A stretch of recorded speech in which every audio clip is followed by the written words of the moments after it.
Gracias a todos los que han venido y los que están viniendo en este momento. A nombre de la Sociedad Secular Humanista del Perú, le damos la bienvenida. Esta es una serie de charlas que estamos tratando de dar todos los sábados. En esta oportunidad, gracias a la doctora Patricia García, presentamos el tratamiento para el COVID-19 y el ensayo solidario.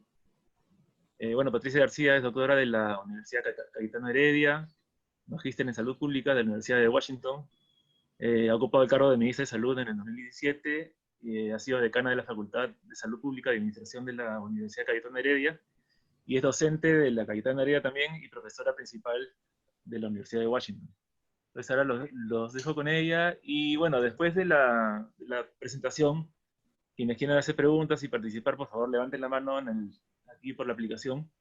Bueno, muy buenas tardes y muchas gracias por la invitación. Lo que voy a tratar de hacer es una suerte de un resumen muy corto de qué cosas sabemos acerca de los medicamentos para curar COVID y hablarles acerca del proyecto Solidaridad. Y vamos a ver si esto funciona. Eso es. Para ponernos en el contexto, ¿no? El primer caso reportado de esta nueva enfermedad se dio el 31 de diciembre del 2019 en China. Y muy rápidamente se llega a aislar el virus por primera vez ya el 7 de enero. Y a este nuevo virus le pusieron el novel o nuevo coronavirus, o también después le llamaron el SARS-CoV-2 por su gran parecido con otro virus que había causado también un síndrome de distrés respiratorio, o sea, un problema pulmonar, una neumonía muy seria, anteriormente, ya hacía casi 20 años, y digo que era casi un primo hermano de este otro virus, así que por eso le llamaron el 2. Más o menos por ese entonces también ya se define este nombre de COVID-19, que básicamente significa enfermedad del coronavirus 19, o sea, COVID. Entre el 31 de diciembre y el 26 de febrero, esta enfermedad realmente crece en todo el mundo, y para el 26 de febrero, Brasil, aquí en Latinoamérica, informa el primer caso de COVID. Y para el 11 de marzo, ya la Organización Mundial de la Salud declara esto como una pandemia, que implica que ya estaba en varias regiones del mundo. Para el 19 de marzo, todos los países de Latinoamérica ya habían reportado casos de COVID. Y si bien es cierto, la epidemia inicialmente afectó a los grupos de mayores ingresos, que regresaban del extranjero y finalmente a sus contactos cercanos, muy pronto esta enfermedad en todos los países se extendió rápidamente a las poblaciones de menores ingresos y aquellas que tienen menores accesos a los servicios de salud. Para hoy tenemos 188 países que ya tienen infecciones, alrededor de casi 4.6 millones de casos en el mundo, o sea, personas infectadas, más de 310.000 muertes, y en Latinoamérica tenemos más o menos 377.000 personas infectadas y alrededor de 21.300 muertes. Y déjenme presentarles, es así como luce este virus. En realidad este es un virus que es bastante más grande que el virus de la influenza, mucho más infeccioso que el virus de la influenza, y la influenza se consideraba uno de los virus más infecciosos que teníamos en el mundo. Le llaman coronavirus porque, si se dan cuenta, tiene estas pequeñas puntas que le dicen en inglés, le dicen spikes. Ahora, en la parte central tiene la parte más importante, que es lo que les permite multiplicarse, que es su ácido nucleico. Y toda la cubierta que tiene encima es una cubierta de lípidos, o sea, de grasa. Y estas puntitas que están acá son pedacitos de proteína. ¿Por qué les hago este comentario? Porque es importante saber que, como el virus tiene una cubierta de grasa, en realidad los virus en general son muy, pero muy lábiles, muy débiles. Rápidamente se mueren en el medio ambiente. Y cosas como simplemente el lavado de manos con agua y jabón destruye completamente la estructura externa del virus y lo deshace. El virus se transporta no solo, sino se transporta en grupitos y en gotitas de saliva, que al final se convierten en una especie de transportador, pero que si la gotita de saliva se seca, inmediatamente el virus es muy lábil y muere, excepto en ciertas superficies. Por ejemplo, en superficies de metal, el virus puede quedar porque la gotita se mantiene, la gotita de la saliva que lo transporta, se mantiene un poco más de tiempo pero en general no tenemos evidencia que el virus vuele de un lado para el otro en el aire, excepto cuando sale de nuestras bocas y es disparado, ya sea porque estornudamos, porque tosemos o porque hablamos y eliminamos algunas gotitas de saliva. Ahora, estas puntas que estamos llamando acá, que en inglés le llaman los spikes, son bien interesantes porque estos son los que permiten que se pegue a una célula y una vez que se pega, como vamos a ver, se introduce en las células e inmediatamente infecta. Entonces, ¿cómo se transmite? La transmisión es fundamentalmente por secreciones respiratorias, de la tos o estornudos, o cuando hablamos también, porque cuando hablamos también expotamos algunas gotitas de saliva, cuando una persona tiene el virus. Y acá le estamos poniendo persona enferma, pero podría ser una persona que no siente que está enferma, pero transmite el virus. Y estas van a entrar fundamentalmente por los ojos, por la nariz o por la boca. El virus no entra a través de la piel, entra a través de las mucosas bien específicas de estos tres lugares. Y la otra forma de transmisión eficiente son las manos, porque con las manos nosotros podemos también llevar al virus a superficies donde puede mantenerse, pero relativamente por muy cortos tiempos. Donde más vive es en superficies de metal o superficies de plástico, o en algunas veces también en superficies de cartón, pero rápidamente se seca. El problema es que la mano sí lo puede llevar rápidamente de una superficie nuevamente a los ojos, nariz o boca. Una vez que ingresa, el virus no se queda flotando, no se queda flotando en nuestra nariz y no se queda flotando en la boca. Y lo digo porque todo el mundo habla de remedios mágicos, de hacer gárgaras, etcétera, y eso no sirve. El virus, y esto es lo que tenemos en la parte, en este lado del slide, con estas puntitas que les había enseñado que serían los spikes, bueno, lo que sucede es que nuestras células, especialmente en nuestras células respiratorias y en los pulmones, y parece que en algunas partes del sistema digestivo también,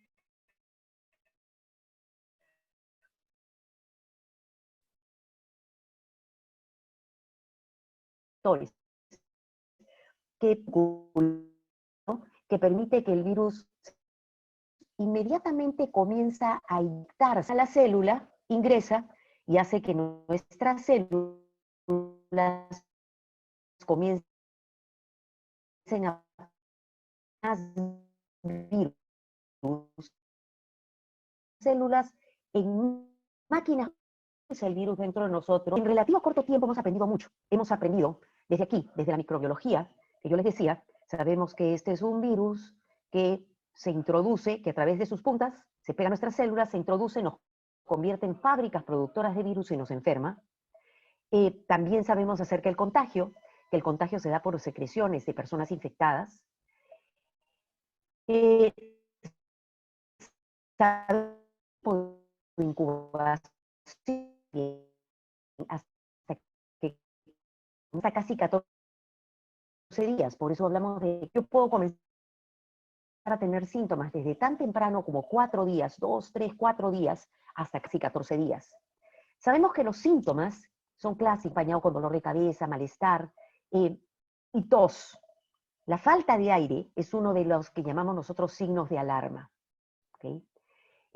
También estamos viendo que algunas personas, pacientes jóvenes sobre todo, pueden presentar diarrea. También conocemos cuáles son los órganos que se afectan. ¿Okay? El pulmón es el órgano más afectado, pero también estamos viendo que pueden haber otras afectaciones. Se está viendo que en pacientes de mayor edad también puede causar compromiso del corazón y a veces incluso lo que se llama muerte súbita. Pero también pueden haber otros órganos que se afectan. Sabemos que el pronóstico está asociado a qué tipo de persona es la que se infecta. Sabemos que las personas más vulnerables son las personas a partir de los 60 años, ¿okay? Y en nuestro país lo hemos visto también estudiando las tasas de mortalidad. 7 de cada 10 personas que mueren tienen 60 años o más. También sabemos que hay personas que tienen problemas pulmonares, que tienen hipertensión, diabetes o sobrepeso, con índices de masa corporal mayores de 30 que tienen mayor riesgo de morir, casi 60% más veces de morir que una persona que tiene buen peso.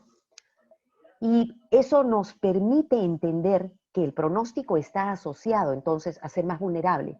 Pero también hemos visto que personas jóvenes, también personas con cáncer tienen más riesgo, pero también hemos visto que personas jóvenes, y todavía no entendemos por qué, también pueden hacer enfermedad muy severa.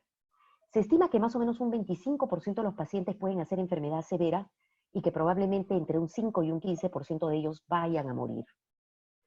Sabemos que hay formas de prevenir. Por ejemplo, identificar a las personas que tienen la infección, ponerlas en cuarentena, y hay barreras que podemos crear, y la barrera más importante es el distanciamiento social o el aislamiento social, quedarnos en nuestras casas. Sabemos que si usamos una mascarilla y mantenemos al menos entre 1 metro, algunos dicen hasta 2 metros, entonces prevenimos la infección porque el virus no está volando en el ambiente, sino que viene dentro de su nave, que es la saliva, ¿okay? Su gotita, y estas gotitas pueden viajar hasta casi 1 metro y no más. Sabemos que es importantísima la higiene de manos y evitar el estrecho contacto con las personas. Y esto tiene que quedarnos bien claro en la cabeza porque este virus va a estar con nosotros probablemente de aquí a mucho tiempo. Y probablemente, según los expertos, no vamos a tener una vacuna en 1 o 2 años. Y eso significa que tenemos que aprender bien a convivir con este problema para que no nos siga matando. Y finalmente, ¿qué pasa con el tratamiento? Y eso es lo que quisiera tratar el día de hoy. A la fecha, no existe ningún tratamiento demostrado que pueda matar a los virus o pueda curar a las personas con COVID. Y esto lo he puesto en mayúsculas porque quiero que quede claro. Todo el mundo habla de tratamientos mágicos y no existen, señores y señoras. Lo que existen son algunos medicamentos que ayudan a controlar los síntomas, que nos pueden permitir dar soporte a las personas, por ejemplo, cuando están con falta de aire, llevarlos al hospital. Algunos de ellos, como muchas de las personas que se enferman más severamente, tienen alguna enfermedad de fondo, a veces se deshidratan, necesitan líquidos, se descontrola su diabetes, sus riñones se comprometen, entonces hay que manejar ese tipo de cosas. Y sobre todo hemos aprendido que hay que darles oxígeno y que el oxígeno puede salvar vidas. ¿Okay? Y estas cosas nos ayudan a controlar las complicaciones, porque en realidad hasta ahora lo único que funciona es que el sistema inmune comienza a tener una lucha contra esa producción de virus que se da dentro del cuerpo, y a veces esa lucha es tan, pero tan fuerte, esa guerra es tan campal, que inclusive llega a haber una crisis o una tormenta dentro del organismo de las personas, y a veces lo que mata a muchos de los pacientes es la tormenta, esa tormenta extrema que se da entre la lucha del virus y el cuerpo. ¿Okay? Y eso es lo que los médicos están tratando de controlar cuando los llevan al hospital, cuando les dan ciertos medicamentos, incluso cuando les dan anticoagulantes. Los pacientes que están muy, pero muy enfermos, severos en el hospital, en cuidados intensivos, no solamente por COVID, por otras enfermedades también, requieren tratamiento, darles anticoagulantes, porque por el hecho de estar echados y por toda esta lucha del cuerpo, inclusive, es más, se vuelven más proclives a tener coágulos, que a veces son la causa de la muerte. Y acá vienen mis otros mensajes. Las personas que tienen síntomas, especialmente la fiebre que es tan dolorosa, pueden tomar paracetamol, pero nada más. Es lo único que sabemos que es lo suficientemente benigno como para poder usarlo en casa. Nunca se debe usar ni aspirina ni antiinflamatorios para la fiebre, porque estos pueden hacer mucho daño. Al comienzo de la epidemia parece que hubiera pasado tanto tiempo, ¿no? Pero no tenemos más de 100 y tantos días con esta nueva enfermedad. Al comienzo de la epidemia, el mismo presidente francés comenzó a dar estos discursos y lo sacó en su Twitter, que no usaran ni Motrin ni esas cosas que son antiinflamatorios, porque habían visto los médicos allá en Francia que había gente que había tomado eso y hacía cuadros más severos. Después la Organización Mundial de la Salud también lo sacó, y yo quiero ponerlo acá porque hasta he escuchado en las radios hablar a algunos profesionales irresponsables, dando recomendaciones para que las personas compren en la farmacia y comiencen a tomar, y eso no puede ser. Las personas no se deben automedicar. No deben usar prednisona, ni corticoides, ni warfarina, ni anticoagulantes, ni tampoco ese medicamento que lo están poniendo como que fuera la panacea, la ivermectina. No, ningún medicamento debe usarse. ¿Ok? Y acá aparentemente hubo un problemita con mi slide, pero ningún medicamento debe usarse porque pueden causar daño. Ahora bien, entonces, no tenemos medicamentos y eso significa más o menos qué vamos a hacer con esta epidemia. En este momento las cosas y digamos, las armas que tenemos frente a esta guerra es cuidarnos. Por eso es que eso es uno de los aspectos más importantes y las primeras medidas que se han dado: quédese en su casa, use su máscara. Si tiene síntomas, avísenos, porque lo que queremos es identificar a las personas que pueden tener síntomas para contener la infección, pero también si tienen síntomas de alarma como confusión, mucho malestar, falta de aire, llevarlas al hospital y tratar de ayudarlos para controlar algunos síntomas y para darles tiempo para que se mejoren. Pero mientras tanto, la ciencia también ha estado trabajando dos grandes cosas. Una de ellas son las vacunas. Y ya hoy en día existen por lo menos, comenzaron con 12 moléculas que eran promisorias, pero de estas han quedado 5 en este momento que están avanzando. Pero recuerden que no solamente es hacer la molécula, es probarla después en el laboratorio, hacer pruebas con animales, finalmente comenzar con voluntarios sanos, luego comenzar con algunos grupos de riesgo, ver seguridad de la vacuna, finalmente ver dosis de la vacuna y luego ver efectividad.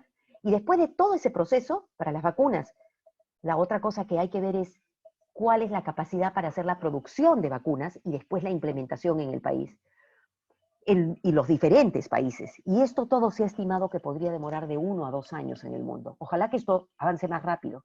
Pero también tenemos que pensar qué opciones de tratamiento pueden ayudarnos especialmente a disminuir la mortalidad en esta enfermedad.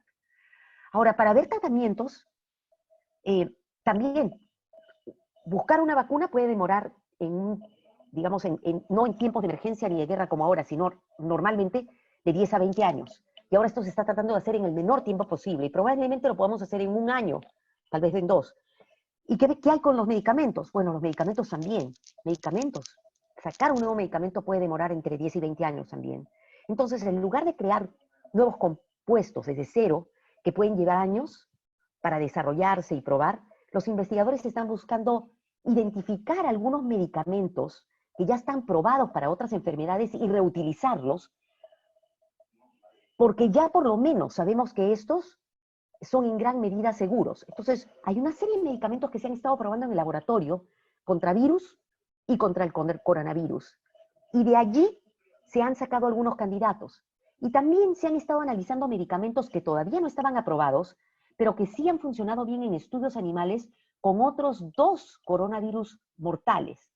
Tengo que contarles que la familia de los coronavirus son como 7, y de estos 4 causan resfriados comunes, pero 3, incluyendo este nuevo coronavirus, son mortales. Hay uno que se llama el SARS, otro el SARS-1, otro que se llama el MERS. Ambos han dado epidemias en el Oriente, ¿ok? Y en el Medio Oriente, hace 20 y 10 años exactamente. Y entonces, durante todos estos años se han estado buscando medicamentos, ni siquiera para esos hay medicamentos, pero se han estado buscando y se han visto algunos medicamentos que podrían tener en estudios animales. Entonces, esos también se están sacando y se han estado evaluando. Finalmente, expertos de la Organización Mundial de la Salud, expertos del mundo en realidad, convocados por la Organización Mundial de la Salud, comenzaron a ver a estos medicamentos, a aquellos que podrían ser reutilizados porque parecía que tenían alguna actividad, y estos otros que son medicamentos que ya se habían hecho estudios animales y algunos estudios en humanos, pero para otros tipos de virus o para virus de la misma familia de los coronavirus. Y estos expertos se reunieron entre los meses de enero y febrero, ya desesperadamente, un poquito en marzo, para tratar de definir, bueno, ¿qué vamos a hacer? Y lo que se pensó es, necesitamos trabajar, escoger estos medicamentos provisorios y desarrollar un gran mega ensayo de tratamientos. Gran mega, porque para poder tener respuestas rápidas necesitamos probarlo en diferentes poblaciones, en diferentes países, con muchos pacientes, para poder hacerlo en el menor tiempo y poder tener la mejor información. La idea es probar cuál de estos podría funcionar y ser seguro. Y este grupo de medicamentos seleccionados, finalmente, son los que tienen la mayor probabilidad de trabajar, tienen la mayor cantidad de datos de seguridad de uso anterior, y además se ha visto que es probable que estén disponibles con suministros suficientes para poder tratar a un número sustancial de pacientes si el ensayo demuestra que funciona. Y todo esto se ha estado trabajando intensamente y finalmente se decidió lanzar Solidaridad. La meta de este estudio es comparar los efectos de lo que se llama el estándar local de atención. Por ejemplo, en nuestro país, el estándar local es paciente moderado o severo que viene al hospital, debería ser visto por el médico, debería recibir líquidos, manejarle cualquier complicación que tenga el paciente, dar el oxígeno que requiera, y hay, dependiendo si el paciente requiere anticoagulación, el médico lo decidirá si tiene alguna otra infección, lo decide. Entonces, ese manejo estándar versus alguno de los 4 agentes que son antivirales, o sea que deberían matar al virus, pero que estamos estudiando si realmente lo hacen. Y el objetivo principal es poder medir cosas como la mortalidad hospitalaria en estos pacientes, que podrían estar en cualquiera de los 4 brazos de tratamiento, el estándar local o alguno de los 4 tratamientos, y también medir cosas como la duración de la estancia hospitalaria, si necesitan ventilación, si van a cuidados intensivos o si desarrollan alguna reacción adversa grave. Este es lo que se llama un ensayo clínico multinacional, y este es patrocinado por la misma Organización Mundial de la Salud, no es financiado por ninguna compañía farmacéutica, y en realidad nadie en este ensayo recibe ningún pago, ni ningún dinero. Se espera que más de 100 países participen, a la fecha hay 30 países participando, para poder evaluar los tratamientos eficaces lo antes posible a través de este ensayo clínico. El Perú ha sido el primer país de Latinoamérica en ser parte de Solidarity, y este estudio es apoyado directamente por el Ministro de Salud y tiene la aprobación del Instituto Nacional de Salud con resolución directoral que fue emitida el 16 de abril del 2020. El Perú ha sido el primer país en ser parte de Solidarity. El mismo director de la Organización Mundial de la Salud le mandó un mensaje al Ministro de Salud para invitar al Perú a participar. Dicho sea de paso que nosotros ya habíamos hecho algunas conexiones para que el Perú fuera uno de los países porque sabíamos que teníamos la capacidad para poder hacerlo. Y además esto nos ha permitido ordenar el manejo y el tratamiento en varios de los sites de los hospitales que están trabajando con esto, y hemos identificado la calidad y a los investigadores que están en cada uno de estos sites.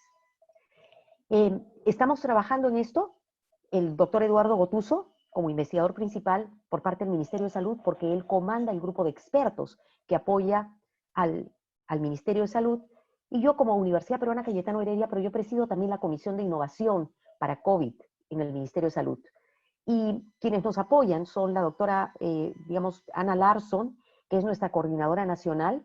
Ella es una maestra en salud pública, y Paloma Cárcamo, que es médico, que es la monitora del programa. Nadie recibe financiamiento, y son 70 investigadores que son médicos, neumólogos, internistas, infectólogos, de cuidados intensivos, que trabajan en 14 hospitales y algunas clínicas en el Perú. Hemos incluido Seguridad Social, Ministerio de Salud, FAP, Naval y algunas clínicas. Y lo que se hace es se invita a los pacientes que acuden a estos hospitales o clínicas a participar si tienen un diagnóstico de COVID, moderado o severo, si son mayores de edad y cumplen con algunos criterios. Uno de los criterios, por ejemplo, es que no hayan tomado ninguna droga antes de venir al hospital, ninguna droga que esté relacionada, ningún medicamento que esté relacionado al estudio. Desafortunadamente, hoy en día estamos viendo que mucha gente ha ido y ha comprado en la farmacia algunos medicamentos y llega después de haberse automedicado, y desafortunadamente ellos no pueden entrar. La otra cosa que estamos viendo es que hay pacientes que llegan muy tarde a los hospitales. En algunos lugares, por ejemplo, Lambayeque, aparentemente le tienen miedo a ir a los hospitales y esperan hasta el último momento, y eso también es complicado, porque los cuidados básicos que deberían recibir, como hidratación, el oxígeno, no los llegan a recibir, y entonces llegan un poco tarde. A los posibles participantes se les explica acerca del estudio, cuáles son los medicamentos, y que de manera aleatoria, o sea, al azar, podrían entrar en cualquiera de estos diferentes brazos. Ellos hacen las preguntas y después firman un consentimiento informado.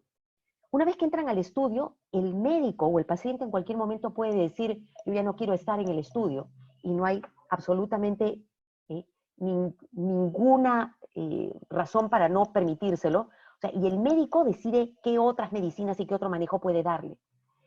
Los brazos del estudio son el manejo estándar, o podrían recibir hidroxicloroquina, o este antirretroviral, que es ritonavir, que es un medicamento que se usa para tratamiento de VIH. o también una combinación de ritonavir, lopinavir, más interferón. El interferón es un medicamento que lo que hace es, digamos, como que estimula al sistema inmune. Por eso es que estos medicamentos, además, pretenden darse, todos estos, no en los pacientes que ya están por entrar a ventilación, sino antes de que su cuerpo haya tenido lo que le llamamos una tormenta de respuesta frente al virus. Antes de eso, para tratar de matar a los virus y disminuir la carga viral, para que el cuerpo tenga mayor eficiencia en la lucha contra el virus. Y finalmente el otro medicamento es el Remdesivir. El Remdesivir es una droga nueva que ha sido usada para el caso de Ebola y ha tenido muy buenos resultados. Todos estos medicamentos, por lo menos en el laboratorio, han mostrado que son antivirales, pero todavía no existe la evidencia de que estos funcionen y por eso se están probando. Entonces, cuando un paciente llega, lo primero que se ve si es elegible, tiene más de 18 años, el médico ve que no tiene ninguna contraindicación para recibir hidroxicloroquina o cualquiera de las medicinas, ve que el paciente tiene deseos de ingresar al estudio y no ha tomado ninguna otra medicina anteriormente. Se hace el consentimiento, hay un sistema electrónico que inclusive se accede a través del celular en el que el médico pone los datos y automáticamente, esto es un programa ligado con Ginebra, con la Organización Mundial de la Salud, aleatoriza al paciente, le dice el paciente tiene que entrar a este tratamiento, finalmente se inicia el tratamiento, casi no recogemos más información, excepto hacia el final, cuando se completa el alta o el paciente fallece, que usualmente los tratamientos se dan por un promedio de 7 a 10 hasta 14 días, dependiendo del tratamiento. Una vez que se completa, se recoge la información y toda la información está siendo juntada por un grupo también de expertos con la Organización Mundial de la Salud. Los investigadores de cada país también participamos y se van haciendo revisiones de los datos semanalmente. Y la idea es que progresivamente, a medida que van avanzando, vamos a ir viendo si se ve alguna diferencia en la respuesta, en los tratamientos. Hasta la fecha no tenemos ninguna diferencia y cada semana nosotros nos reunimos con todos los investigadores del Perú y más o menos cada 4 semanas nos reunimos con todos los investigadores mundiales y se va viendo qué es lo que va pasando. Estas son la lista de sites que participan. Como pueden ver, está el Hospital Hipólito Unanue, Cayetano Heredia, el Hospital Santa Rosa de Piura. Tenemos Piura y Lambayeque, pero también se están sumando Ucayali y Tacna. Tenemos hospitales del Seguro Social, algunas clínicas, y también tenemos hospitales como el de la FAP, Naval, y siguen sumándose algunos otros sites. El 16 de abril tuvimos la aprobación, el 23 de abril recién tuvimos el primer enrolado porque las medicinas vienen desde Ginebra, y esto, realmente estamos en guerra contra el COVID, pero también estamos en guerra porque hasta el transporte es difícil. Fue muy difícil hacer llegar las medicinas hasta el Perú, pero llegaron. Algunas todavía falta que lleguen, recién el 9 de mayo llegó el interferón, y hacia finales de mayo recién llega el Remdesivir.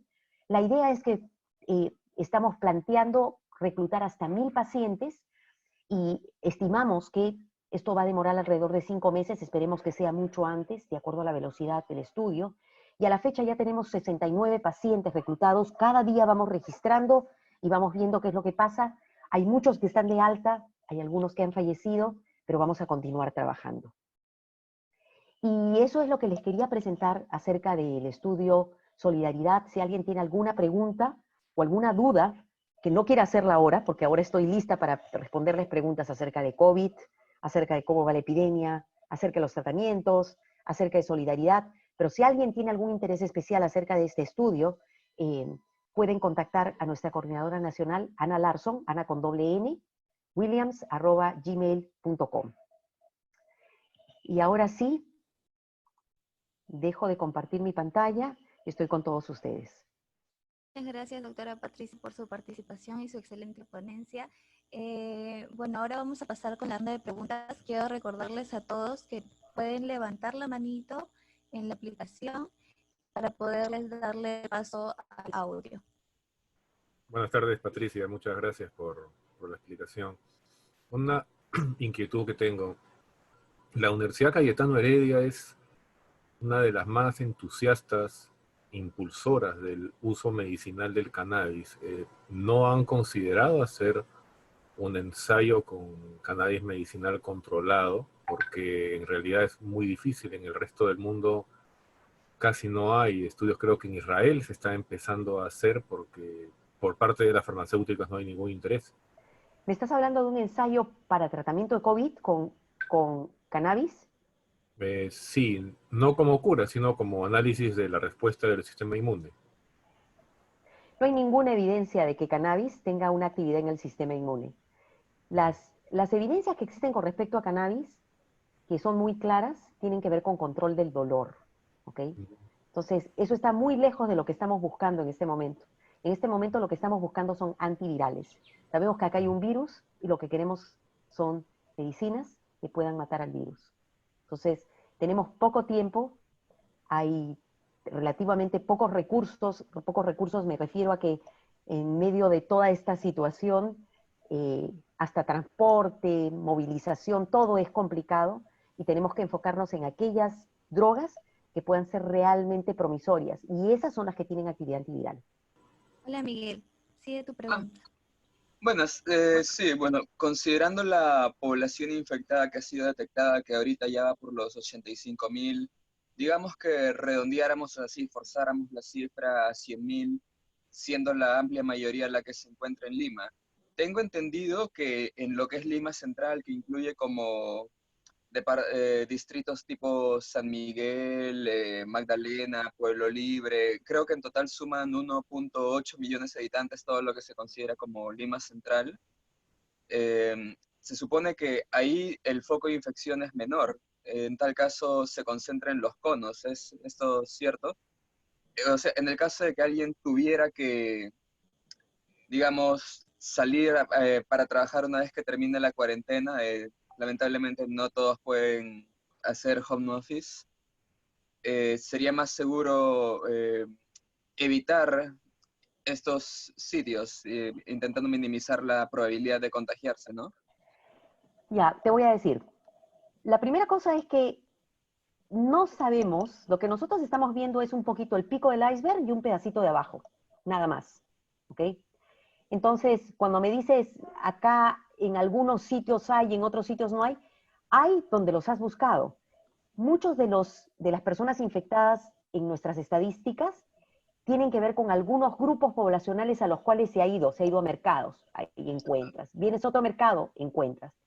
A estas alturas, con la información que tenemos, ni aquí ni en otras partes, en España han tratado de hacer eso ahora que ya acabó la epidemia, han tratado de medir en la población en general, no en los que tienen síntomas solamente, en toda su población, cuántos están infectados para ver si pueden determinar zonas calientes. Pero se han dado cuenta que es muy difícil. Entonces, en lugar de pensar en zonas calientes para no pasar por ahí para infectarme, piensa siempre que todas partes hay personas que podrían infectarte porque no lo sabes y cuídate. Eso es lo que tienes que hacer. Por otro lado, de esas 80 y tantas mil que nos ponen en las estadísticas, muchas de ellas ya tuvieron la infección y no son infectantes. Entonces, es un sitio rojo, lo que son infectantes. Así que el gran consejo es, cuídate siempre. Gracias. ¿Sí? Sí, estaba intentando darme esperanzas al respecto una vez que termine la cuarentena y tenga que ir a trabajar, pero simplemente maximizar No, mis pero precauciones. así es, así es. Y si puedes, por ejemplo, para mí uno de los puntos más preocupantes es el transporte. O sea, no es estar en la calle, es el transporte. Entonces hay varias alternativas.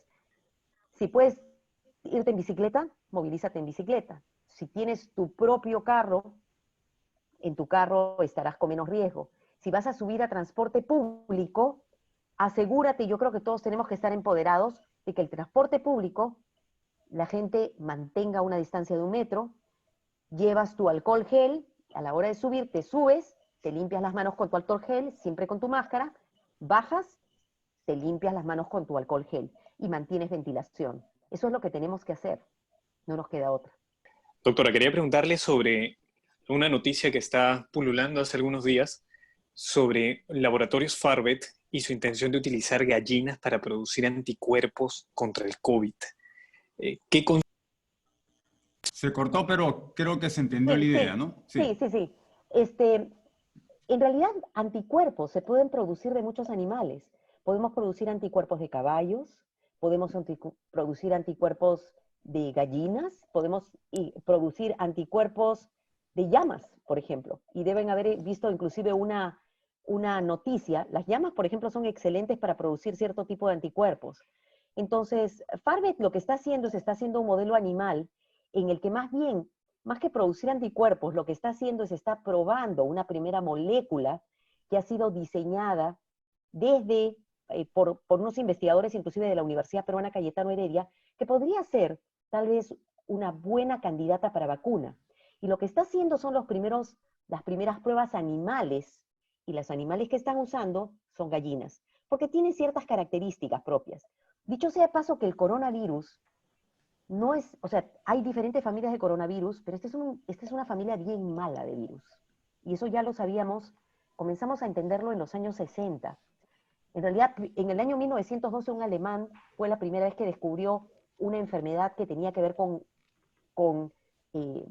justo gallinas, y después que se contagiaba a chanchos, y que después, hacia los años 60 y 70, se descubrió que era de esta familia de virus. Y esto es una familia de virus malasa.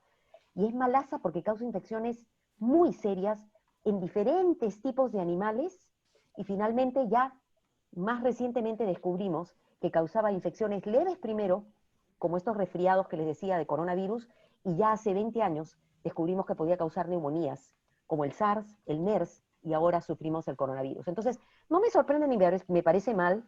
O sea, el problema es que creo que necesitamos conocer un poquito más de ciencia todos los peruanos, todo el mundo debería saber un poquito más de ciencia para que no se asusten y tomen mal las noticias. Siempre, o sea, cuando se trabaja en este tipo de cosas, primero se trabaja en modelos animales, y muchas veces podemos no solamente aprender, sino podemos obtener anticuerpos que pueden ser más fuertes y más útiles de algunos tipos de animales. Y eso ya se conoce. Sí. Rosario, sigue tu pregunta, por favor. Sí, hola, ¿qué tal? Buenas tardes. Mi pregunta va por, bueno, se estima en la actualidad que existen entre 30 a 50 pacientes de coronavirus que son asintomáticos, ¿no? Y bueno, no lo sabemos, ¿no? Entonces creo que todos debemos actuar como si tuviéramos el virus y para mantener más que todo esto del coronavirus un poco con cuidado, ¿no? Con pinzas. Pero digamos, si una persona quiere participar en esos tratamientos que están haciendo, en estas pruebas, y no sabe que tiene el virus y en realidad acceder a que te tomen la prueba es difícil, ¿no? Tendrías que presentar algún síntoma para que recién puedas hacerlo, ¿no? ¿Cómo están manejando el tema de eso, de los voluntarios, ¿no? Que quieren acceder a esos experimentos? Es una pregunta excelente, porque justo me han estado escribiendo al respecto. Aquí en este estudio, en Solidaridad, como estamos trabajando con medicamentos que de todas maneras son medicamentos nuevos para la enfermedad, y eso significa que tenemos que entender, tenemos que controlar bien las condiciones, tenemos que recoger información, asegurarnos que inclusive registramos si alguien desarrolla, qué sé yo, ronchas, o si le va mal con el medicamento, etc. Esto solamente se está haciendo con pacientes que tienen COVID, que ya tienen un diagnóstico, ya sea por prueba molecular o por prueba serológica, que tienen los síntomas que son moderados o severos y que se ven en el hospital. No lo estamos haciendo para pacientes que solo tienen síntomas o que tienen casos leves. No, porque se necesita el control dentro de un hospital, ¿ok? Porque es una primera fase en realidad, ¿ya? Por eso se está haciendo allá.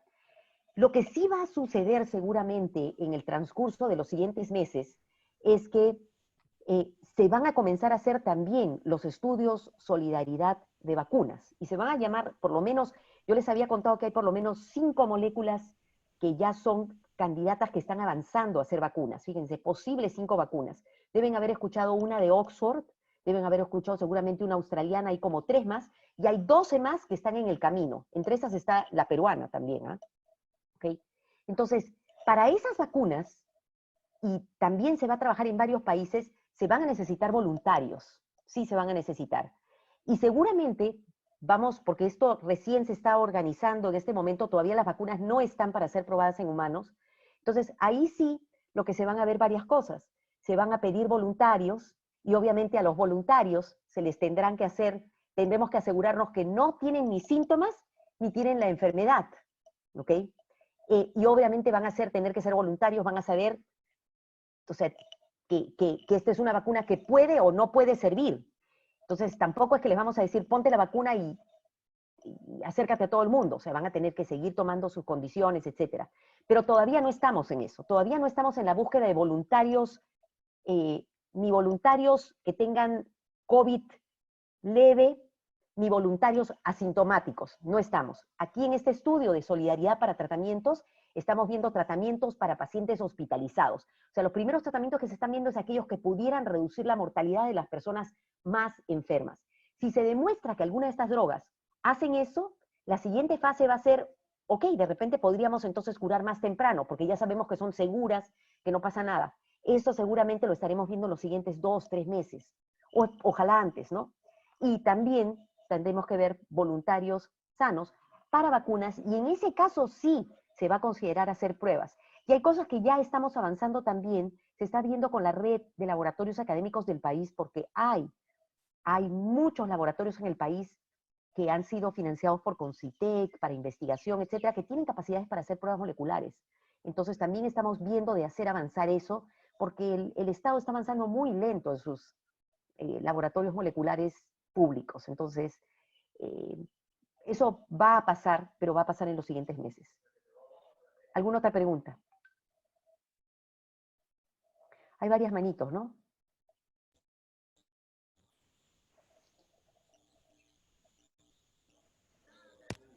Sí, Santiago. Santiago tiene una pregunta. Pero acá hay otros hermanos, Miguel Santiago, Adrián Núñez, creo. Sí, Sí, Miguel Santiago y ahí Piero Galloso. Sí.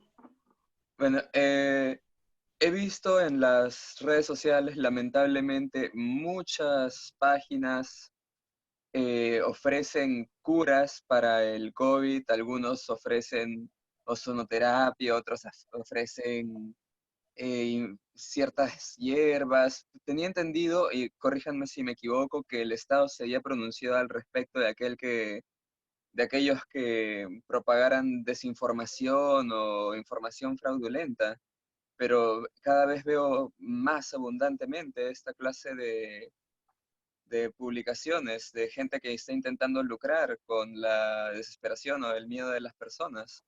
¿Cuál sería la postura correcta a tomar? Aparte de, bueno, yo usualmente reporto esta clase de cosas en el Facebook, pero eso no es significativo mayormente, ¿no? Bueno, ya te imaginarás que estamos viviendo en una época en la que tenemos una infodemia, ¿ok? No solamente tenemos pandemia, sino tenemos infodemia. O sea, tenemos información por todos lados y tú encuentras páginas web que finalmente son captadas y son cerradas, pero aparecen otras. Pero además nosotros como ciudadanos estamos, yo creo que también debemos sentirnos responsables porque yo recibo de repente de uno de mis grupos que me pasan, mira, me han mandado esto, ¿es cierto? Y la verdad es que mantenemos esas cadenas. Y hay algunas cadenas que vienen desde hace mucho, llega otra y regresa. Entonces, yo creo que el Estado ya no tiene suficientes tentáculos para poder responder a la pandemia y tomar acciones contra todo esto. Entonces, creo que ya como ciudadanos, y qué bien que tú digas, por ejemplo, que reportas, creo que como ciudadanos, una de las cosas que tenemos que hacer es, si nos llega en algún momento, y eso es lo que yo trato también de hacer, ¿no? Tratemos de informar y decir, ¿sabes? No existen curas mágicas. No existen. La Organización Mundial de la Salud ha sacado comunicados, el Ministerio ha sacado comunicados. Algunos de nosotros, cuando tenemos la oportunidad de informar, yo cada vez que puedo lo digo, ¿no? No existe, no sirven los túneles de desinfección, no sirve la ozonoterapia, no sirve el ajo, no sirven los gárgaras de sal, no sirve, la marihuana tampoco sirve, no sirven desafortunadamente todavía no sirven ninguna de esas cosas. Y creo que si ustedes reciben en alguna red o ven en algún Facebook, pónganle claramente eso y pídanle a la gente que ya no lo compartan. Y entonces, si todos comenzamos a hacer eso, yo creo que vamos a comenzar a parar un poco esto. Pero es una infodemia. Algunos científicos sociales están tratando de entender, porque no solamente es cuestión de decir los prohíbo, porque aparecen, o sea, aparecen por uno o por otro lado, y parte de que aparezcan tiene que ver, parte de la responsabilidad tiene que ver nosotros mismos porque los compartimos. Muchas veces, mira, ¿no? En nuestro afán de encontrar. Lo más interesante es que muchos de estos productos, de estas cosas, inclusive deben haber escuchado productos del cloro, ¿no? Dióxido de cloro y otras vainas. Todas estas, ustedes son muy jóvenes para recordar esto, ¿ok? Yo sí tengo ya bastantes años, así que yo he visto estos mismos productos siendo promocionados cuando comenzó la pandemia del VIH. Entonces, la misma cosa, cada vez que hay una cosa nueva, con el VIH comenzaron el ozono y todas las cosas, todo curaba. Entonces, ya sea por desconocimiento, por aprovechamiento, es bien difícil controlar esto, pero creo que queda en cada uno de nosotros romper esas cadenas y no seguir pasándolas. Y eso no es solamente un problema aquí en el Perú, ¿eh? Esto lo hemos estado discutiendo a nivel global, lo encuentran en todos lados, y es parte de esa respuesta y el pánico social ante una cuestión nueva. A ver, Pregunta. sí. Piero, sigue tu pregunta. Sí, doctora, quería preguntarle sobre el sistema CRISPR-Cas12 como mecanismo de prueba para la infección de COVID. ¿Ha sido aprobado ya el mecanismo? ¿Qué tanta simpatía tiene a nivel internacional la posibilidad de usar este método de ingeniería genética para Sí, perfecto. ¿Sí? Esta es una excelente alternativa para las pruebas moleculares. O sea, esta es una prueba que te permitiría detectar pedacitos del virus, pero de otra forma, diferente a lo que es el PCR y las pruebas moleculares que tenemos. ¿Ok? Y esta idea del CRISP, así se llama el CRISP, ¿ok? Esta idea del CRISP viene en el ambiente de los investigadores para otras enfermedades desde hace ya varios años, pero ha demorado. Yo sospecho que ha demorado porque muchas veces pasa eso, que hay grupos que tienen mucho dinero para empujar otras pruebas diagnósticas y no dejan que buenas ideas, que pueden ser rápidas y muy relativamente baratas, avancen. Entonces, finalmente ya ha avanzado y hay algunos investigadores que ya las tienen. El problema es ahora cómo las producen en mayor escala para poderlas difundir, ¿ok? En Estados Unidos ya las tienen. Aquí en el Perú ya hay un grupo también con Edward Málaga que está trabajando para poder diseñarla, para poder hacerla funcionar. Yo creo que si sale, el problema es que no es tan fácil como decir, o sea, el concepto es relativamente sencillo, no deberíamos inventarlo, pero hay que armarlo y sobre todo el grave problema que tenemos aquí en el país es que no tenemos, hay dos graves problemas. Número uno, el tema de normativas. Las normativas que permiten el desarrollo de biotecnología, y en biotecnología estoy hablando de vacunas, medicamentos, pruebas diagnósticas y otro tipo de dispositivos médicos, por ejemplo los ventiladores, las normativas que tenemos son absurdas y son cuellos de botella, porque solamente han sido diseñadas para que nosotros traigamos productos de fuera. Entonces, cuando se quiere producir algo acá, no hay forma. ¿Por qué? Porque todo es cerrado. Dicen que se necesita buenas prácticas de manufactura aprobadas por la FDA. Dios mío, pero buenas prácticas, si lo quiero hacer acá, ¿de dónde voy a sacar para una planta? Primero, hacer una planta con las condiciones que piden ellos es imposible. Entonces, normativas es un problema. Y el segundo, plantas, la producción de ellas. Entonces, en resumidas cuentas, CRISP es una buena alternativa de diagnóstico. Ya hay algunos grupos en Estados Unidos que las están sacando, pero tampoco veo que las estén haciendo en gran escala, porque creo que hay mucha competencia y creo que también tienen problemas para la producción. Aquí en el Perú hay un grupo que lo está haciendo, ha recibido financiamiento, hay grupos privados que también lo están haciendo.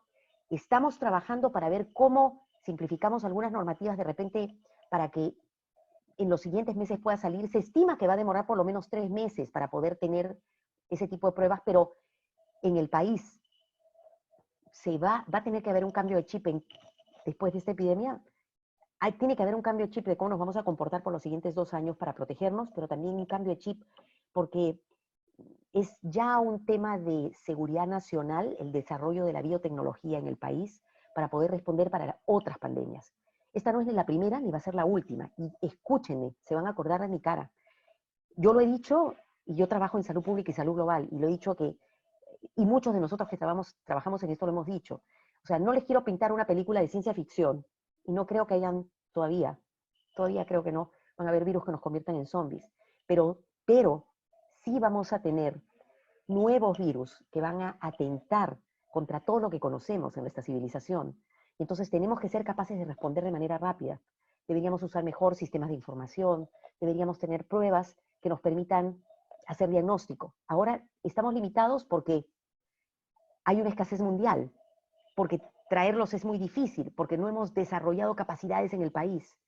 Igual pasa con dispositivos médicos, igual pasa con producción finalmente, hasta de equipos de protección, déjenme decirles.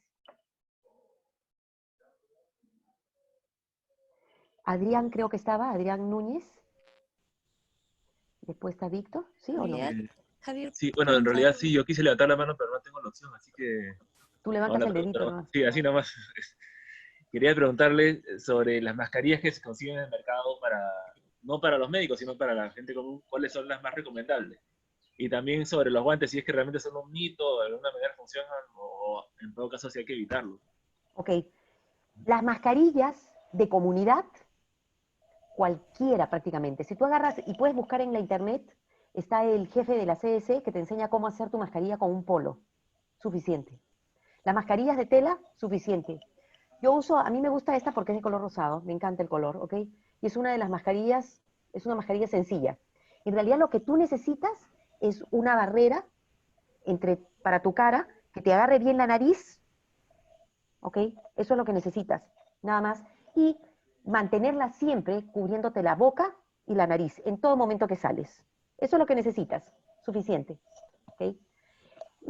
Pero lo más importante, porque esta es una de las barreras, la segunda cosa más importante es mantener tu distancia. Y si puedes mantener 2 metros en lugar del metro, mejor. ¿Qué hay con respecto a los guantes? Los guantes no sirven, ¿ok?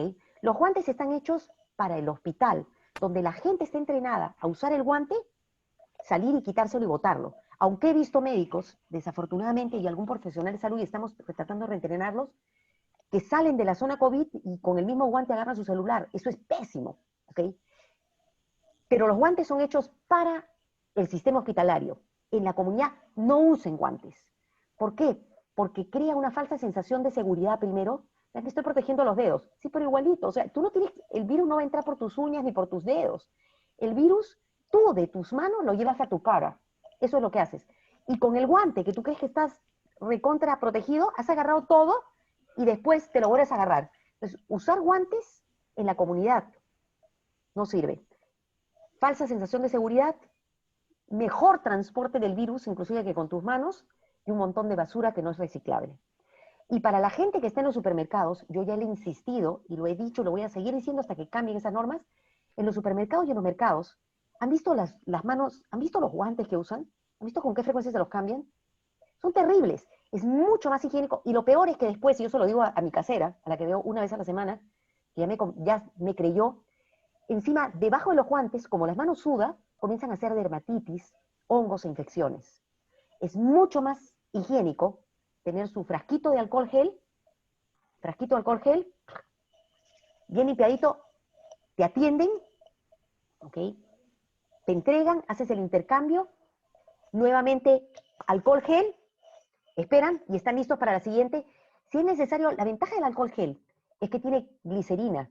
La glicerina impide que las manos se sequen y el alcohol desaparece esa cubierta lipídica del virus y lo deshace. ¿Okay? Si tienen la posibilidad de hacer lavado con agua y jabón, bacán. El problema es que los lavados, yo por lo menos diría que se laven las manos con agua y jabón en el mercado, al menos una vez cada 3, una vez cada 2 horas, una vez cada hora. Pero entre ventas, alcohol gel. Entonces, ustedes me van a ver, en ninguna parte me van a ver usando guantes, porque no tiene sentido, a menos que entre al hospital y vaya a ver un paciente. En ese caso, sí me pongo guantes y salgo y me saco los guantes de manera adecuada, he aprendido cómo sacarme los guantes, pero eso es otra cosa. Así que usar guantes, olvídense. Javier, tu pregunta. Buenas tardes, doctora. Tengo 3 preguntas. La primera es, ¿por qué se ha impedido que los laboratorios privados hagan pruebas y manejen esa alternativa para la gente que llama al 113 y se demoran por lo menos una semana en llegar y una semana más en entregar las pruebas, en entregar los resultados? La segunda pregunta que tengo es si usted le sugirió a Miguel Santiago que si tenía carro podía salir en su carro, que obviamente es la alternativa más segura porque es una cápsula en la que solamente entra una persona o la gente con la que vives y ni te infectan ni infectas. ¿Por qué el gobierno insiste en prohibir el uso de los carros si es que hay alguna idea ideológica detrás? Y la tercera es, ¿qué alternativa tendrían las personas para desarrollar una vida sexual sin ser contagiadas? Ok, la primera que me preguntas, no sé. No sé por qué no han permitido. Más aún, te digo, yo te comenté, existen alrededor de 24 casi un laboratorio molecular por cada región, que son laboratorios académicos, que tienen todas las condiciones para poder hacer pruebas moleculares.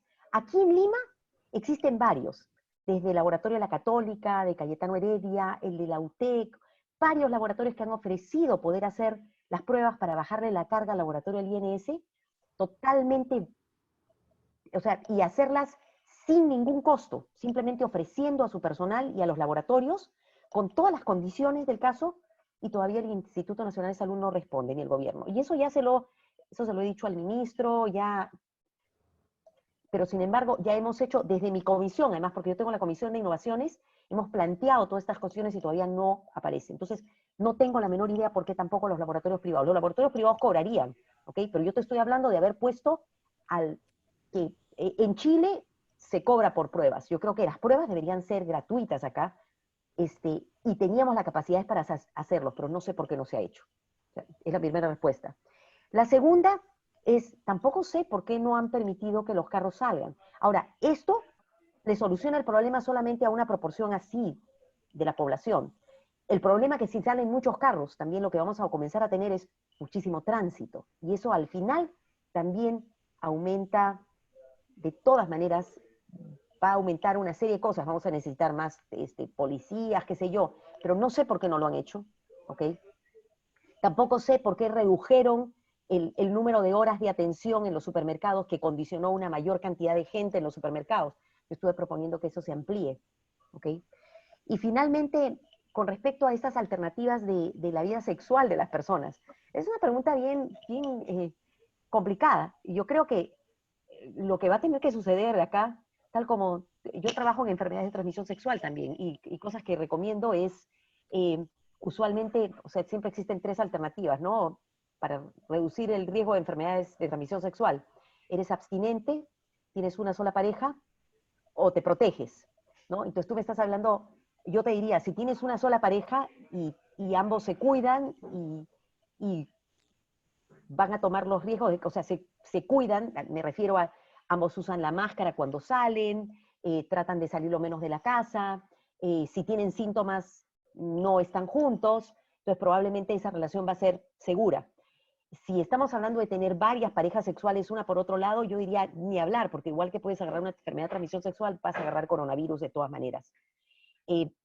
Es una situación difícil, pero si ambos se cuidan, probablemente va a ser la mejor forma para poder mantener una relación saludable, ¿no? Distanciamiento con todo el resto y acercamiento entre los dos, bajo los riesgos que eso podría traer, ¿no? No queda otra. Y esas son las 3 respuestas, ¿eh? Ahora sí, tengo Jaser, ¿no? Aló, aló. Sí. Sí, te escuchamos. Buenas tardes. Mi pregunta iba principalmente porque esta semana he escuchado que hemos llegado a la meseta, parece, de los contagios, pero si aún no se sabe muy bien la tasa de mutación del virus, cómo es que se puede afirmar esto. Y la otra pregunta era, ¿bajo qué parámetros se considera para dar de alta a un paciente? Ok, comencemos por la segunda. Eh, ¿Cuáles son los parámetros para dar de alta a un paciente? Esos tienen que ver, dependen de la evaluación clínica que le hace el médico. Entonces, si el paciente ya está estable, puede respirar sin oxígeno,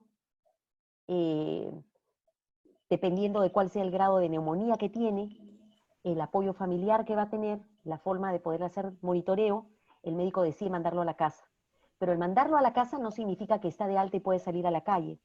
Un paciente que ha tenido COVID, lo que se le explica es que después de que ya no tenga ningún síntoma, o sea, ya se siente bien y no tiene tos, tiene que mantenerse en casa por lo menos 14 días antes de poder considerársele que no va a infectar a otros. ¿Okay? Entonces, salir del hospital lo decide el médico, especialmente viendo su estado clínico y que no necesita oxígeno y que si tenía neumonía, esté mejor. Y salir de la casa, usualmente alrededor de 14 días después del último síntoma. Con respecto al otro tema de la meseta, las mutaciones y la meseta son temas diferentes, ¿ok? Primero que no tenemos todavía ninguna evidencia. En teoría, cualquier virus puede mutar, pero hasta la fecha no tenemos evidencia de grandes mutaciones de este virus. Número uno. Cuando hablamos de meseta, de lo que nos estamos refiriendo es de que el número de casos nuevos por día se va manteniendo estable, o sea que ya no avanza más, porque esa es la parte plana de la curva. O sea, la curva sube, luego se vuelve plana, y después de la parte plana comienza a bajar. ¿Ok? Entonces sí estamos en una meseta, porque a pesar de habernos mantenido haciendo montones de pruebas, ya el número de casos de toda la gente que le hago pruebas, el número de personas que van siendo positivas más o menos está por ahí. Si hago mucho más casos, obviamente van a aparecer más positivos, pero más o menos estamos en esa meseta. Eso no tiene que ver nada con la mutación, por si acaso. Ahora, hay una gran confusión de mucha gente porque dice, pero si siguen los números subiendo. Esos números que suben son lo que llamamos los casos acumulados, o sea, es la suma de todos los números de todos los días. Eso siempre va a subir, porque voy sumando cada vez más. No hay forma de restarle números, eso siempre sube. La forma de ver la meseta es mirando el número de casos nuevos, o sobre todo, otra cosa que es más todavía, más objetiva, es el número de muertos que se van dando por día. El número de muertos prácticamente se va estabilizando, eso significa que hay menos gente que se va enfermando y menos casos severos. Cuando va bajando, entonces ya vamos viendo que hay bajada. Ahorita estamos en la meseta, a eso le llamamos la meseta. Tenemos alguna pregunta más, ¿no? Pregunta. Ángel. Sí, gracias por la oportunidad. 3 preguntas. La primera, ¿qué tan eficaces o cuál es la crítica que se está dando a las pruebas rápidas para poder ser mucho más amplio en el uso de estas pruebas rápidas, dado que es de bajo costo en relación a las moleculares, y que uno libremente pueda ir a un lugar y pueda hacerse la prueba para descartar eso, ¿no? ¿Qué tan eficaces son? La segunda pregunta, la limpieza de espacios públicos con estos procesos de fumigación que se hace, ¿qué tan eficaces son? Veo que limpian hasta las pistas, las veredas. ¿Eso es eficaz realmente? ¿Funciona? Esa es la segunda pregunta. Y la tercera tiene que ver con un artículo que leí en El Comercio, en Somos, me parece, que la Cayetano Heredia está intentando sacar pruebas moleculares de bajo costo, entre 14 o 20 soles, me parece que había leído, no encontré el artículo ahora. Esas son las 3 preguntas. Ya. Gracias. Gracias.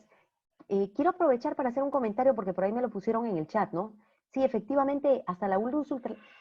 ahorita están queriéndoles vender productos de luces ultravioleta para uso casero o, por favor, al contrario, eso les va a hacer mucho daño, ¿ok? Puede causar daños en la piel, en los ojos, etcétera, y no compren esas cosas, por si acaso es otro de los grandes productos mágicos, ¿ya? Y ahora sí a tus preguntas. Voy a comenzar a hacer por atrás también, ¿ok? Sí, efectivamente, Cayetano Heredia está trabajando diferentes, o sea, no solamente Cayetano, hay muchas universidades que han sido financiadas a través de Concitec, porque en el país sí se hace ciencia, hay gente que es muy capaz pero todos hemos tenido que estar luchando por financiamiento porque el país nunca ha invertido en financiamiento y los pocos que conseguimos financiamiento los conseguimos fuera. Entonces, ahora que se ha puesto un poco de financiamiento, hay varios grupos que han avanzado y están buscando cómo hacer pruebas serológicas, o sea, las pruebas rápidas, las de sangre, pero hechas en el Perú, se están viendo eso. Pero esto demora, o sea, va a demorar 2, 3 meses probablemente. Se está viendo hacer pruebas moleculares y hay un grupo, que es el grupo de Edward Málaga, que está tratando de hacer estas pruebas moleculares de bajo costo, que son justamente con esta tecnología CRISP, ¿ok? Y él está estimando que probablemente si salen, van a salir a 14 a 15 soles. Esperemos que así sea, pero su tiempo más o menos, o sea, hay varias cosas que juegan en esto, ¿no? Tiene que armar algunas cuestiones, necesita insumos que tienen que venir de afuera y no están acá. Entonces hay una serie de luchas que se están dando en el proceso. Estamos viendo normativas que no permiten importar ciertas cosas que se están tratando de mover. Entonces, yo espero que funcione, pero es muy probable, o sea, va a demorar, según su cronograma, probablemente 3 o 4 meses. Ahora, como la infección y la enfermedad va a estar con nosotros por lo menos 1 año o 2, es probable que veamos estos productos que nos van a permitir que las cosas sean más fáciles, ¿ok? 1. 2, ya con respecto a la limpieza de los espacios públicos. Yo estoy fascinada con qué limpios van a estar los espacios públicos de todas partes, ¿ok? Veo que limpian por todos lados sitios que nunca se limpiaban. Eso es fantástico, ¿ya? Pero es un show, porque ninguna de esas cosas han mostrado que realmente matan el virus. Pero por otro lado tampoco me preocupa, o sea, lo que me preocupa son los gastos innecesarios que se están haciendo, ¿ok? Pero la verdad es que los virus no sobreviven sobre sustancias porosas. No se van a contagiar ustedes porque el virus está en la vereda, y están en las paredes. Ni tampoco tiene mucho sentido eso de que limpian los zapatos con lejía y tanta cosa. Bueno, yo creo que mis zapatos ya están bastante limpios, es bacán, ya he decidido no pelearme tanto con eso. Pero las fumigaciones no son la forma de matar al virus, ¿ok? Lo que sí se debería hacer, que sí es una buena práctica, no tanto, bueno, siempre es bueno limpiar la casa, ¿no? Pero en los lugares de trabajo, especialmente superficies como las mesas, las computadoras, el tablero, los tableros, el celular, ¿ok? Esas superficies serían buenas limpiarlas con desinfectantes solamente, ¿ok?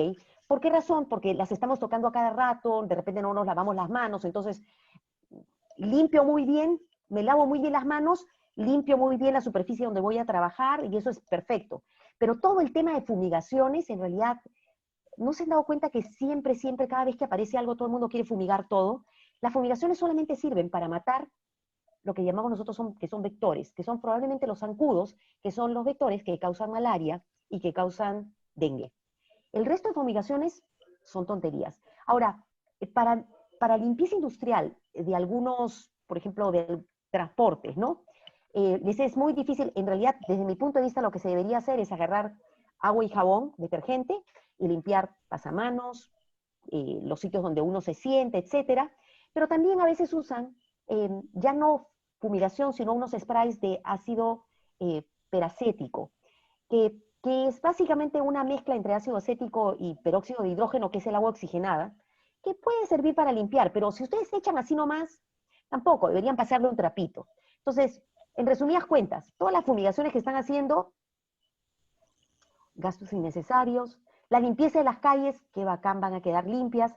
Todos hemos visto los shows que han hecho en Italia, en España, todo el mundo se ha sentido bien por hacer algo, pero no hay ninguna evidencia que esa sea una forma de transmisión, no está en el aire, no está en el suelo, está en las personas. Hay que evitar y hay que mantener el distanciamiento.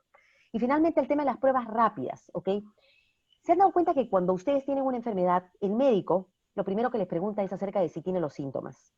Dependiendo de los síntomas que tiene, el médico decide si les manda, no una prueba, sino usualmente les manda paquetes de pruebas. Para cualquier enfermedad estoy hablando. Entonces, con esto lo que les quiero comentar es que, igual que con el COVID, para cualquier enfermedad, hay varias cosas que uno utiliza para poder hacer diagnóstico.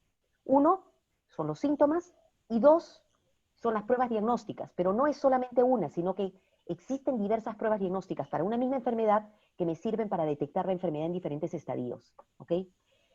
En el caso del COVID, las pruebas moleculares me permiten detectar a las personas cuando están en sus primeros días de infección, cuanto más virus botan.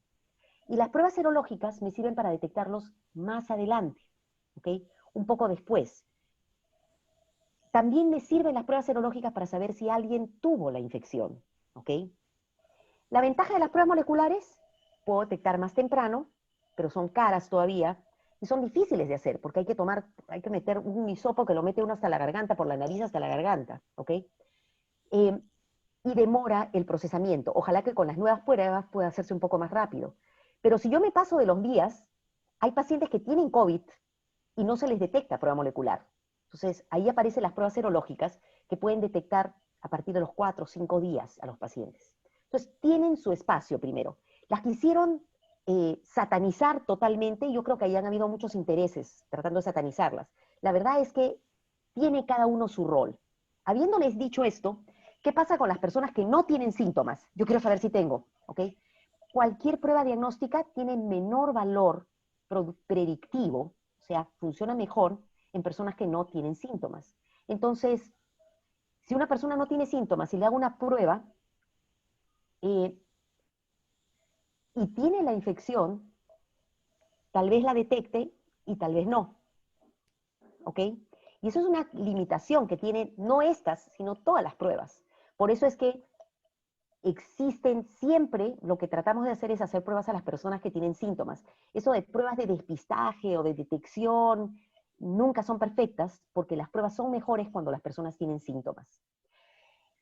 Habiendo dicho esto, las pruebas serológicas nos están permitiendo detectar y sirven para poder detectar en grupos grandes a quienes podrían, porque lo que está pasando es que hay mucha gente que tiene los síntomas y no lo dice, porque tiene miedo que si dice que tiene tosecitos, siente medio mal, no lo dejen ir al mercado a atender. O también eso va a pasar seguramente a las personas que vayan a ir a trabajar, que es una pena porque las personas deberían contar realmente, y si alguien tiene un poco de síntomas debería quedarse en su casa porque esa debería ser una cuestión responsable.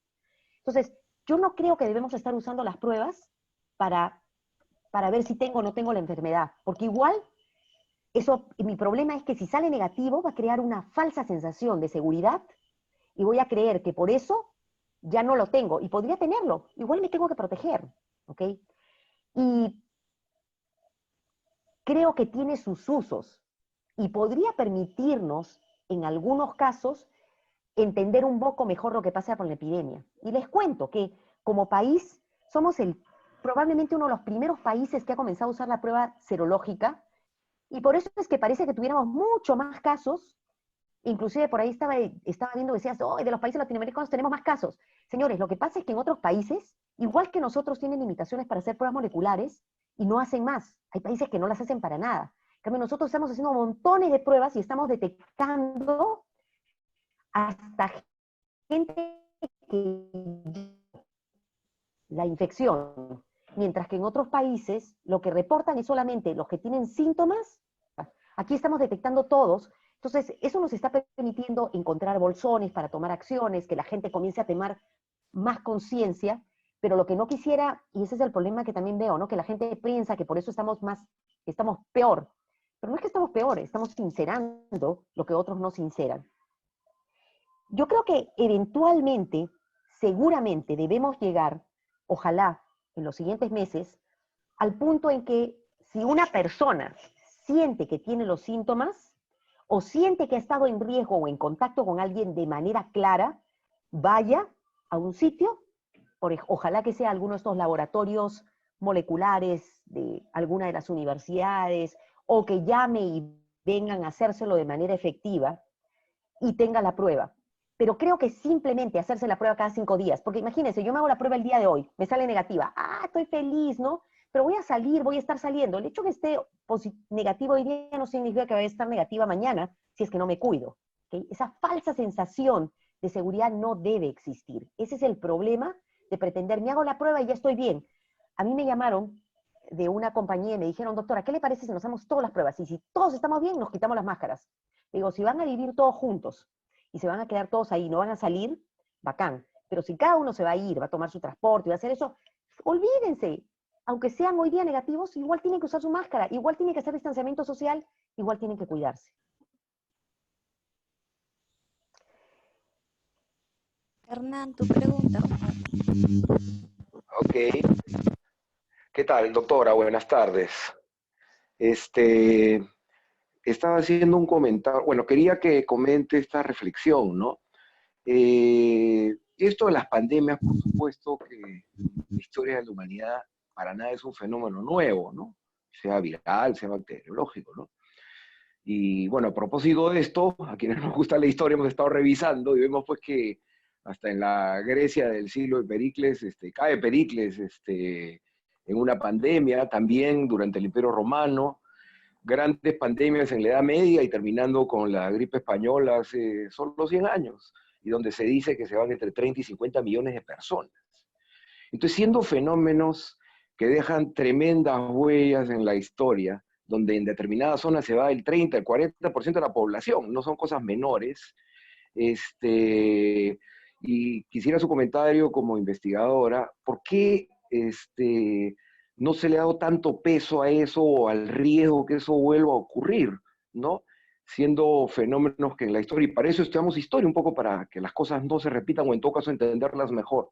Quería su comentario al respecto. Y adicionalmente a eso, y en esa época sin vacunas, finalmente se da una inmunidad de rebaño, de hecho, ¿no? Pues infectaba pues el 60, 70, 80% de la población y ya no había más gente a quien infectar. Eso era, doctora, gracias. Ay, gracias. Mira, los investigadores hemos estado estudiando esto durante mucho tiempo. O sea, ahora están recuperando artículos de análisis que se hicieron de comportamientos, de qué medidas funcionaron o no funcionaron por ejemplo, para la pandemia de influenza en 1918. Inclusive cuando me entrevistan yo los he estado diciendo porque son cosas que aprendemos y como investigadores sí las hemos estado viendo. Y como investigadores durante todo este siglo y el siglo pasado, desde que recuerdo, hemos estado hablando acerca de las enfermedades emergentes y reemergentes y de qué cosas se deberían hacer y qué cosas no. Pero ¿sabes qué? A pesar de que hemos estado hablando, y yo he estado hablando acerca de salud pública, etcétera, en general la sociedad y los gobernantes nunca le han dado gran importancia a lo que se ha dicho acerca de salud. Esta es una remesida para todos. Te cuento una cuestión, por ejemplo, una cuestión así chiquita. Ya había en los Estados Unidos, y esto lo ha publicado uno de mis colegas allá, de todo, porque se ha convertido en una suerte de escándalo también, ya hace más de unos 10 años, o 15 años probablemente, se había llamado la atención acerca de que la siguiente pandemia, y para esto, la Organización Mundial de la Salud tiene una lista de cuáles son los virus de potencial pandémico, ¿ok? O sea, ya se había identificado qué virus probablemente iban a causar la siguiente pandemia. El primero es una nueva influenza rara, por eso cuando vino el H1N1 todo el mundo estaba asustado. De repente ustedes no, pero nosotros sí, ¿ok? Coronavirus eran los segundos, o sea, coronavirus ganó. Y así hay varios virus que se sospecha que probablemente pueden convertirse en las siguientes pandemias. Y a raíz de eso, en Estados Unidos, por ejemplo, un grupo de investigadores y gente de la CDC, trabajando con el Congreso, etcétera, pidieron fondos porque dijeron, si es un virus respiratorio, tenemos que tener capacidades para poder atender a las personas, porque si es respiratorio va a causar neumonías, vamos a necesitar ventiladores, los ventiladores son muy caros, no tenemos las capacidades, no tenemos las capacidades, no tenemos esto, etcétera. Se les dio el dinero, se hizo una gran convocatoria, y en esa gran convocatoria un grupo de productores dijeron que iban a hacer ventiladores de bajísimo costo. Y esto se ha convertido en un gran escándalo que recién se ha soltado ahora. Y esto les estoy hablando unos años antes, antes de esta pandemia. Bueno, les dieron el dinero, cambiaron los responsables de hacer seguimiento a este proyecto. Las personas que tenían que hacer esos ventiladores nunca las hicieron y el dinero se perdió. Y ahora que necesitaban ventiladores, se dieron cuenta que habían invertido millones de dólares y no tienen los ventiladores de bajo costo. Mismo Estados Unidos, y ellos están sufriendo la cantidad de muertes que han tenido, es porque no han podido ni siquiera darse abasto para eso. Entonces, si me preguntas si en la historia esto no se ha evaluado, bueno, en los científicos y la gente que trabajamos en salud pública y salud global, sí. La Organización Mundial de la Salud, sí. Pero lo que no se ha tenido es ni los oídos, o de repente no fuimos capaces de hacer llegar el mensaje claro a la población en general, ni a sus gobernantes, y por eso no se tomaron acciones. Y por eso es que ahorita mismo, por ejemplo, les digo, este es el momento porque tenemos en Corea, tuvo una epidemia de un virus parecido a este que se llamaba SARS 20 años atrás. Murió gente, pero moría gente como pajaritos. Pero nunca llegó acá. 10 años atrás volvieron a tener al primo hermano, que es el MERS. También murieron. Pero ahí ellos dijeron, sus gobernantes dijeron, tenemos que poner dinero en biotecnología. Tenemos que ser capaces de hacer pruebas diagnósticas. Tenemos que ser capaces de utilizar informática, etc. Y Corea, gracias a eso, tiene una respuesta mucho mejor que la que ha tenido cualquier otro país. Aquí en el país, espero que entendiendo esto, comencemos a pensar que hay que invertir en ciencia y en biotecnología, porque de otra manera vamos a estar fritos y no debería agarrarnos a nadie, pero especialmente a nosotros, porque nosotros estamos acá y somos un país así de chiquito, con un mercado así de chiquito. A nadie le importamos. Si nosotros no nos cubrimos, no vamos a poder afrontar una epidemia. Así que yo estoy absolutamente de acuerdo con lo que dices acerca de entender la historia para evitar que pasen las mismas cosas. Y sí estamos haciendo análisis de historia. Y tú sabes que en el análisis de historia, el futuro que vemos hacia adelante es bien oscuro. Después de la pandemia de 1918, hubo una recesión económica que continuó por los siguientes 20 años. Y fue terrible, fue terrible. ¿Okay? Después de la pandemia de 1918, se crearon los movimientos sociales más duros, ¿okay? Entonces, esto, lo que se viene no va a ser fácil. No es, aquí se levante la cuarentena y se acabó la cosa en el Perú, no. Ojalá que ustedes que me están escuchando por lo menos lo entiendan. Ya contraproducente, aquí no vamos a levantar la cuarentena, aquí vamos a cambiar acciones a una cuarentena probablemente más voluntaria, inteligente y dinámica, en la que vamos a tener que ir tomando acciones porque esto no va a acabar. Y no acaba acá y no acaba en otros sitios. Y vamos a tener que cambiar nuestro chip porque tenemos que prepararnos para las otras cosas que van a venir. Y la situación económica no va a ser fácil y vamos a tener que ver cómo respondemos y tenemos que cambiar la forma de vida. Tenemos que cambiar la forma como hacemos salud, vamos a tener que hacer telesalud, como hacemos educación, con teleeducación, vamos a tener que cambiar la forma como hacemos comercio, vamos a tener que cambiar muchas cosas, no solo aquí, sino en el mundo. Adrián, ¿tenías una pregunta?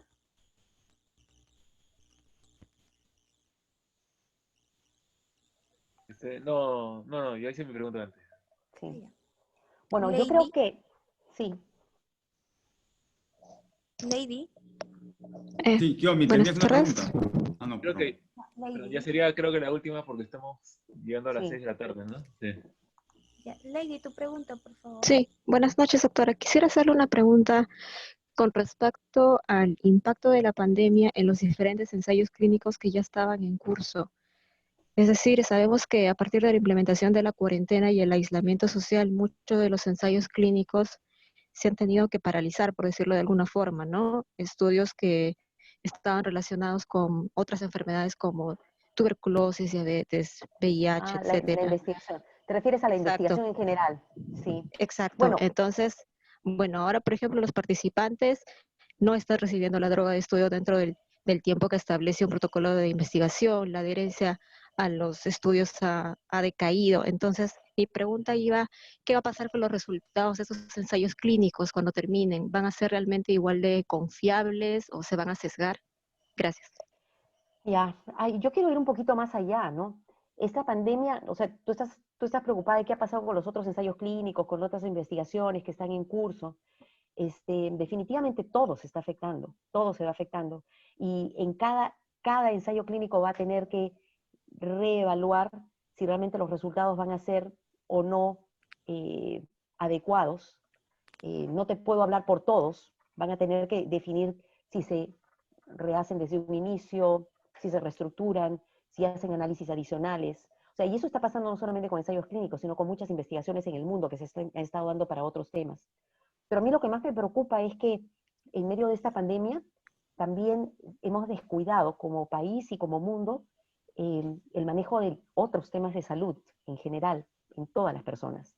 Desde coberturas de vacunaciones para los niños, cobertura de vacunaciones para los adultos, que ahorita es crítica, la cobertura de vacunación para influenza y para neumonía, desde acceso a medicamentos para pacientes que tienen enfermedades crónicas, tuberculosis, VIH, hipertensión, diabetes.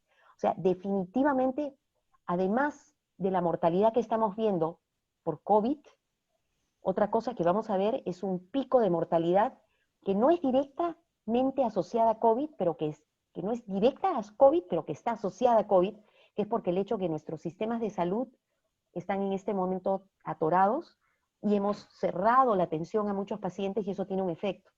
Se ha estimado, por ejemplo, en el mundo, que la mortalidad materna y la mortalidad infantil, que había disminuido de manera sustancial, probablemente se va a duplicar en el mundo a raíz de esto. Entonces, hay muchos efectos, ¿ok? Hay efectos en otros temas de salud, hay efectos en la ciencia, hay efectos en la economía, pero tenemos que ver cómo vamos a salir de esto. Y mi último mensaje es, yo creo que, espero haberles aclarado algunos de los temas. Mis mensajes más claros son, tenemos que seguir cuidándonos.